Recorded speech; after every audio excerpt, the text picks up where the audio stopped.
بسم الله الرحمن الرحیم.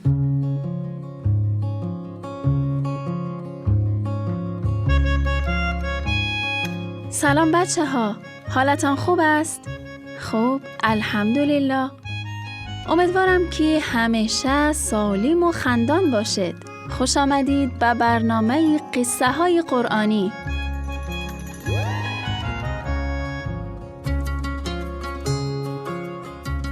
بچه ها دوست دارید داستان امروز را بشنوید؟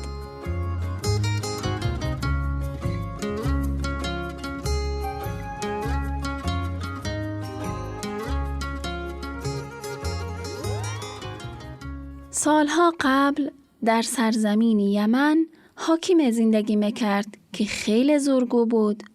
نامش ابرهه بود. او میخواست هر چی بهترین است از آن خودش باشد. ابرهه چون شنیده بود که مردم زیاده برای عبادت به مکه می روند و آنجا را خیلی دوست می دارند، بسیار ناراحت بود. برای همین تصمیم گرفت یک کاخی با شکوهی با عظمت بسازد تا مردم دیگر به مکه نروند و به جایش به کاخ او بیایند و او را ستایش کنند. ابرهه مردم بیچاره بسیار را مجبور کرد تا خیلی زود آن کاخ را بسازند. ابرهه حتی از حیوانات مثل فیلها هم برای بردن و آوردن سنگ و چوب استفاده میکرد. روزها گذشت تا اینکه کاخ ساخته شد.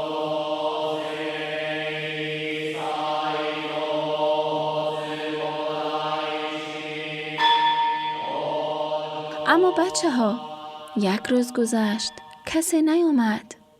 یک هفته گذشت، کسی نیامد. یک ماه گذشت و باز کسی نیامد.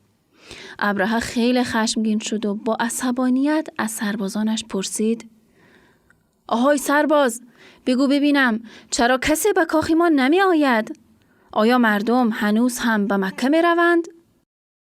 سرباز ترسان و لرزان گفت: بله، مردم مکه را دوست می دارند چون در آنجا خانه کعبه قرار دارد.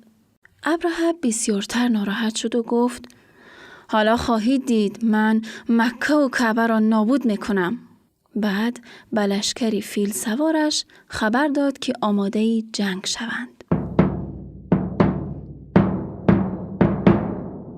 ابرهه بر بزرگترین فیل نشست و فرمانی حرکت داد.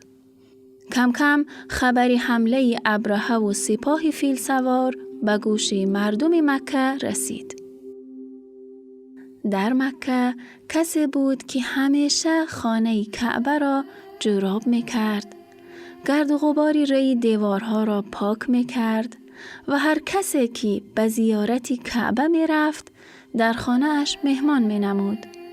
برای همین همه او را کلیدداری کعبه می دانستند و او را خیلی احترام می کردند و به حرفایش گوش می دادند. نام او عبدالمطلب بود.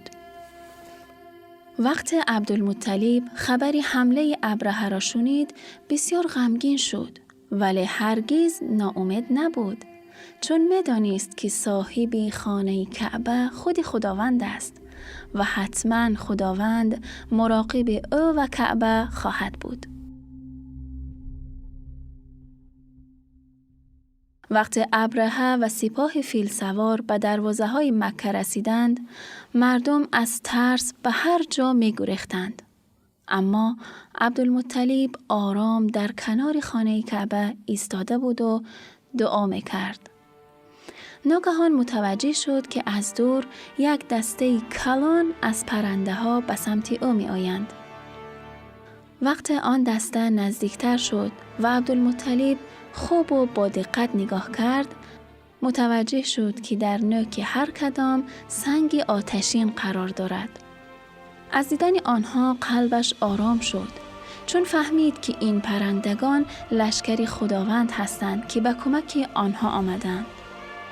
در همین هنگام ابرهه به سربازانش دستور حمله داد، ولی فیل‌ها دیگر از جایشان نجنبیدند. ابرهه و سربازان خواستند که خودشان به کعبه حمله کنند که در یک لحظه آن دسته کلانی پرنده ها به بالای سر آنها آمدند و سنگ ها را به پایین پرتاب کردند و ابرهه و همه سربازانش نابود شدند. عبدالمطلب و همه مردم مکه دیدند که چگونه خداوند آنها و خانه کعبه را نجات داد و ابرهه ظالم را نابود کرد. آنها خیلی خوشحال شدند و خدا را بسیار بسیار شکر گفتند.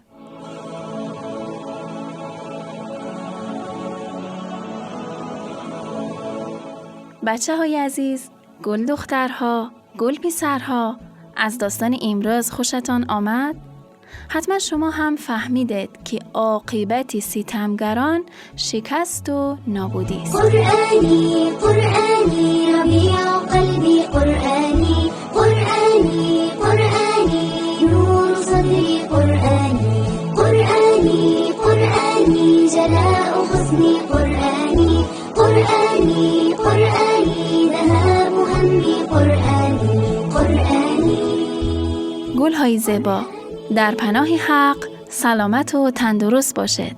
تا برنامه بعد، خدایار و نگهدار. آیات منزلات موعظة وبركات آیات منزلات موعظة وبركات منهجي هو في الحياة قرآني منهجي هو في الحياة